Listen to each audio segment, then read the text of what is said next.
మన జీవితాలకి వెలుగు దేవుని వాక్యము, మన త్రోవలకు వెలుగు దేవుని వాక్యము.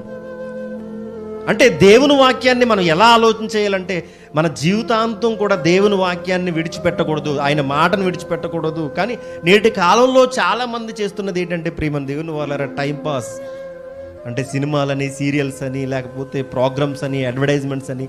ఈరోజు మొబైల్ ఫోన్ వచ్చిన తర్వాత, టీవీలు వచ్చిన తర్వాత సాతానేసినటువంటి మాస్టర్ ప్లాన్ సినిమా మనిషి జీవితాన్ని తలక్రిందులు చేస్తుంది. చూడండి, మనిషి జీవితాన్ని తలక్రిందులు చేస్తుంది. మనిషి అనే పదం తిరగండి, మనిషి అనే పదం తిరగండి, ఏం పదం వస్తుంది చెప్పండి? మనిషి తిరగండి, చెప్పండి. సినిమా మనిషి జీవితాన్ని బాగున్న జీవితాన్ని తలక్రిందులు చేస్తుంది. తలక్రిందులు చేసి మనిషిగా ఉన్నవాడిని సినిమాలోకి తీసుకెళ్తుంది. అందుకే కదా విడిచిపెడుతున్నాడు చెప్పండి. క్రైస్తులైన